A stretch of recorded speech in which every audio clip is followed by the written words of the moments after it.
Oh, Kate, you're gonna have to get the beeper out for this one. What a bunch of cunts we have at the club. Honestly, that performance, top to bottom, Matt Bloomfield, the players, absolutely disgraceful, embarrassing. I feel for every single fan that went out and had to watch that. And quite rightly, I saw the post-match scenes. Everyone's within their rights to boo. Everyone's in their right to tell players they're not fit to wear the shirt. This was honestly is a disgraceful performance, and Mr. Laptop stat man Bloomfield, he's got nowhere to hide right now. So I watched Lincoln 3, Luton Town 1. I'm getting tired of talking about losses. I want to be positive. I really do. I really, really do. I'm going to start right at the end, okay? I just want to talk about the post-match. So the club have put BBC Three Counties Radio post-match up on the socials. I'm guessing we won't hear from Luton Town's social media team for the rest of the weekend. We won't. I love 12:30 kickoffs because they ruin your weekend right off the bat. The questions Jeff Doyle was asking were very important. Because he's asking the questions that the fans want to know. Why are there no right backs to the club? Why do we persist with the back three? And Bloomfield has these sterile, prepared, broadcast media answers. And he says, we play with a three because that is what we play with. He hasn't got a good answer. He's got no good reason for why we play as a three. He said we defend as a four. But there's no reason. There's absolutely no reason why we don't play a back four. Because the way I see it is you just have to go back to the basics. Because if the players are too thick to carry out the instructions that modern day managers want to do, it's like, they load them up with so much information. And let's be frank, these are footballers, not rocket scientists. You can't load these people up with instructions. It's clear for everyone to see that we're unable to score from open play. Today, another goal from a set piece. It was a well-worked set piece.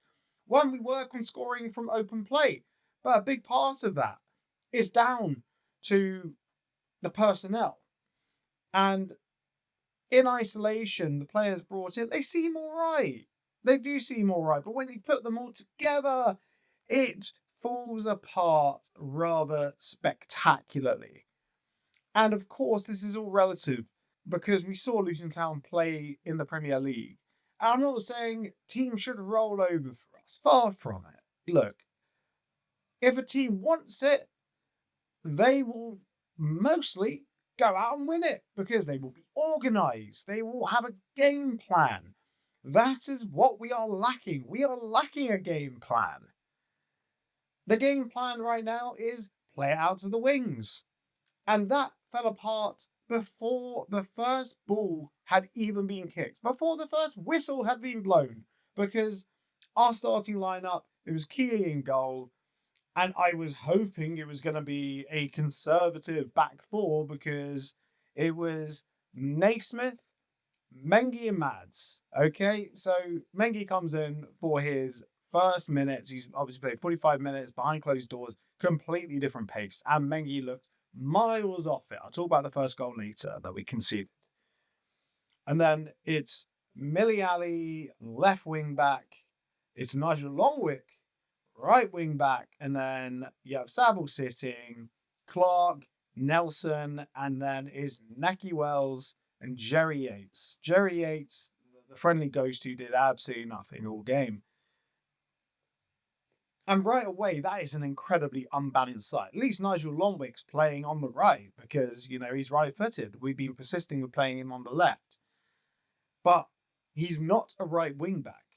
If you're going to persist with playing players out of position, just stick him at right back and say, all right, Nige, your job is to defend. Just stay there. Be an outlet. When you can, pass it either to a winger that's in front of you, or play it to a centre-back that's next to you, or play it diagonally to a midfielder who will receive it off you. Either Nelson or Saville, who will be the ones that are closer to you. I don't know why we persist. We keep trying to do very la-di-da things. We're Luton Town. Let's just do the basics. Walk before we attempt to run. We need to stop the rot because we continually make these basic errors. Every game, we're making basic defensive errors that lead to goals. Right, first goal. Just, it was so easy. It was a ball straight through, like Saville with a lazy pass. I think Saville's been an all right player, but he plays with this, I don't want to say lackadaisical, he just plays with no pace. Anyway, so we're on a counter, ball comes to Saville. Saville loses the ball cheaply when he's trying to pass it to Ollie, and then right away, the shape is all wrong. So it's like, dink, ball straight in to the middle, but dink, ball straight in between Mads and Mengi. Mads going to the ball. Mengi is just in no man's land. I have no idea. Easy enough finish. Slotted in. Okay, and that capped off the first 25 minutes. That was utter dog shit. And by that, I mean we literally could not string two passes together. It was horrendous. And then we just struggled along for the rest of the half. It was fairly obvious changes needed to be made. The shape needed to be changed. So something needed to happen. Anyway, so the second half, and it was like a non-event for a long time. We get a free kick. It's a well-worked free kick. It's straight off the training grounds. It's a very tidy finish from Jordan Clark. Slid in. Okay, even footing. Just don't chuck it away. Just don't balls this up. Okay, so what do? Surprise, surprise. We balls it up. So Mikoso has come on, and it's just a ball straight over a top. It's a stoppage, and surprise, surprise, everyone has switched off once again because that is what we do now. We switch off from long stoppages. We saw it against Plymouth. Ball over the top. Mikoso heads it into their player. I don't know. This was after Mads and Bode had sort of collided into each other. Because that's what we do. We are comedy Luton. We are the gift that just keeps on giving. Mikoso heads it into their player, goes through. Nice finish. Nice finish. You know, it'd be a shame. It'd be a shame if one of our strikers could, hit something that cleanly and clinically. Speaking of our strikers, Naki Wells, he offered the sum of nothing today. Jerry Yates offered nothing today. Nordos comes on, he gets like 5 minutes, and then after the final whistle, my highlight of the game was Matt Bloomfield going around, saying hello to all the players or goodbye or what's that? Thank you for playing. Thank you for playing. Like he's just traumatized. You can see it in his eyes in the post-match interview. He looks like he's going to cry for most of it. He's going around and he puts his arm out like this. Nordas just, his eyes light up. He thinks like he's about to get acknowledged from his manager. Just completely gets left hanging. And he says hello to James Collins instead. That's not even your player. That's a big part of it for me as well. The fact that we came up against Sonny Bradley and James Collins, two players that we felt were not good enough for us.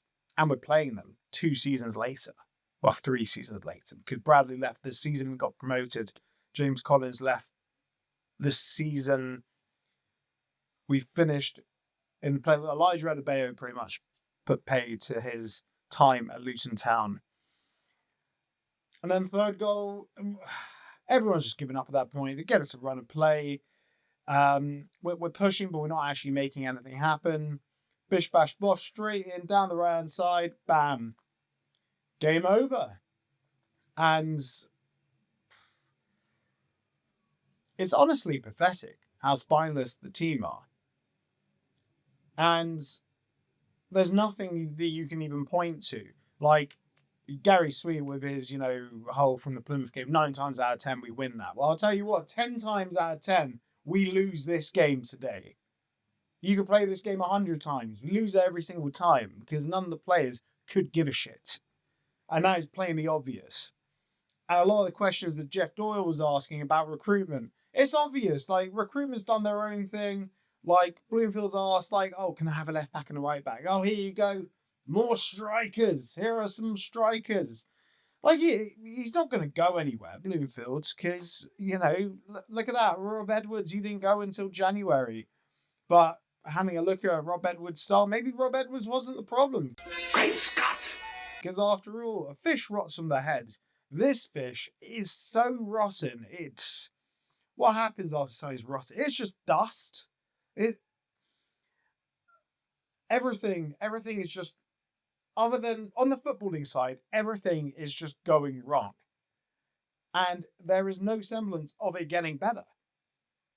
But on the bright side, some positive news to finish you with today. The River Lee culvert is done. It's flowing. It looks like a flooded underpass, but it's done. Huzzah! Huzzah! At this point, we are just a property development company with a football team. It's like the Victorian eras when factories had football teams. That is where we are at the moment. We play like a semi-professional football team. It's honestly absolutely pathetic. And on the footballing side, we're an absolute shambles. And everyone can point to, we wouldn't have a club without 2020. We're going to the point where we're going to have this absolutely magnificent stadium. And kudos to 2020 for doing this. Absolutely tremendous. As I've said before, it's not an altruistic deed. They all stand to make an absolute mint from this. But it's going to be opening up in 28-29. And we're going to be a League One club.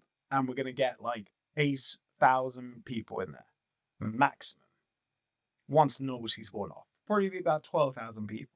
It's going to be like the MK Arena. Or whatever that stadium is called. We're all going to be huddled into a corner. It's genuinely concerning. Because I cannot see a way that we even crack the top 10 this season. Any team we've played that will be in and around the top 10, we've struggled with. And Wimbledon, who have had a decent enough start to the season, we struggle to break them down. If a team comes and sits back against us, we can't break them down. If a team comes and plays against us, we can't outplay them. So I don't see where we can go from here.